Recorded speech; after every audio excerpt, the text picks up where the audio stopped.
Hello students, इस video में हम एक्सप्लेन करेंगे एलिवेशन ऑफ बॉइलिंग पॉइंट। ये कोलिगेटिव प्रॉपर्टी स्टार्ट करें उससे पहले हमें बॉइलिंग पॉइंट का कंसेप्ट क्लियर होना चाहिए। देखिए क्या है, ये हमने कंटेनर लिया, इसमें कोई लिक्विड ले लिया, उसको हीट करना स्टार्ट कर दिया। लिक्विड को हीट करेंगे तो वेपर्स बनने स्टार्ट हो जाएंगे, हीट करते जाएंगे वेपर्स बढ़ती जाएंगे, वेपर का प्रेशर बढ़ता जाएगा। एक टाइम के बाद इस लिक्विड की वेपर का प्रेशर इक्वल हो जाएगा किसके, 1 एटमॉस्फेयर के। उस टेम्परेचर को क्या बोलते हैं, बॉइलिंग पॉइंट। यानी कि हमने इस लिक्विड को जो हीट सप्लाई की जिससे इस लिक्विड की वेपर का प्रेशर 1 atm के बराबर हो गया, उस एनर्जी को, उस हीट को, उस टेम्परेचर को क्या बोलते हैं, बॉइलिंग पॉइंट। तो बॉइलिंग पॉइंट क्या हुआ, it is the temperature at which vapour pressure of a liquid become equal to atmospheric pressure.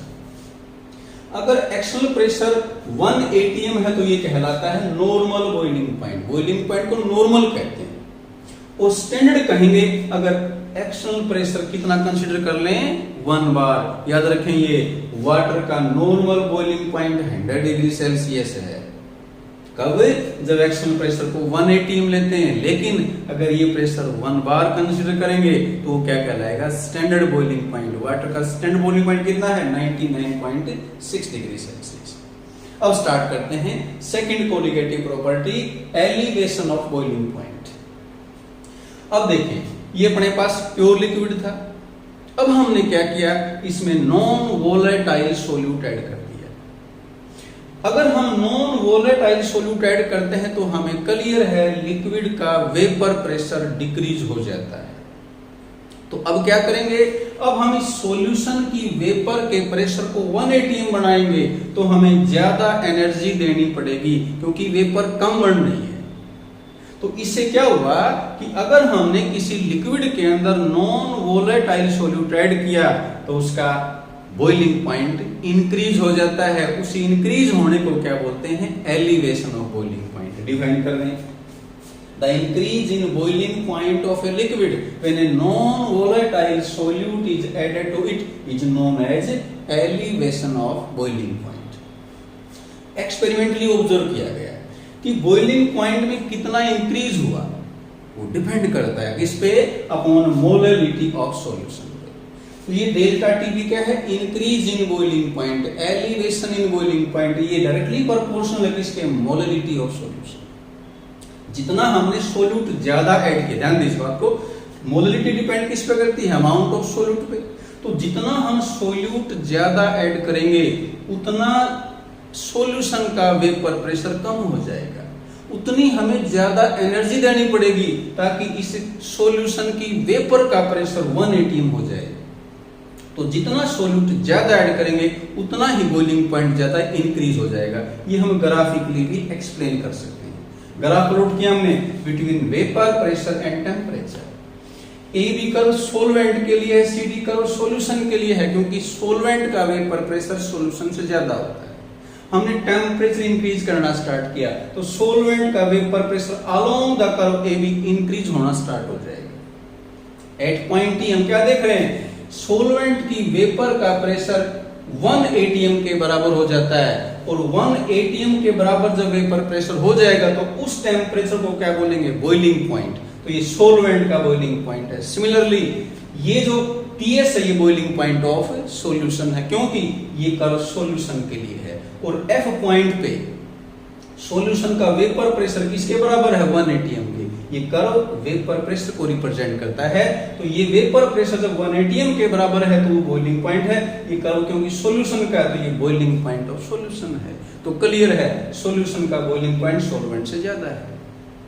इसी को क्या बोलते हैं, इंक्रीज। तो जो डिफरेंस है इन दोनों के बीच में उसको हमने डेल्टा टीवी से रिप्रेजेंट कर दिया। और डेल्टा टीवी को क्या बोलेंगे, एलिवेशन ऑफ बॉइलिंग पॉइंट। तो ये देखो मैथमेटिकली हमने इसको लिखा है TS माइनस T नोट। ये TS क्या है, बॉइलिंग पॉइंट ऑफ सॉल्यूशन, और T नोट है बॉइलिंग पॉइंट ऑफ सॉल्वेंट। अब देखो इस पर्पोसिव साइन को हटाएंगे तो यहाँ हमने कांस्टेंट रख दिया Kb। इस Kb को बोलेंगे मोलल एलिवेशन कांस्टेंट या मोलल एबुलियोस्कोपिक कांस्टेंट। और n यहाँ पर है मोलरिटी ऑफ सॉल्यूशन। अगर Kb को डिफाइन करें उससे पहले हम लिखा कि unit of Kb kelvin kilogram पर मोल। केबी को डिफाइन करना है तो उसके लिए हमने क्या किया, सॉल्यूशन की मोलरिटी को 1 कंसीडर कर लिया।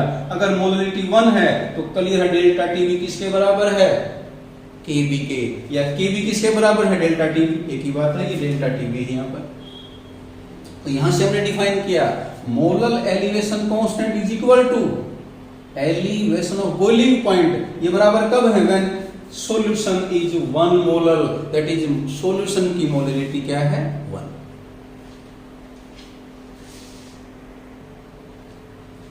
आगे आता है determination of molecular mass of solute. With the help of elevation of boiling point we can determine the molar mass of a solute। देखें किस तरीके से, ये अपने पास एक्सप्रेशन है for elevation of boiling point।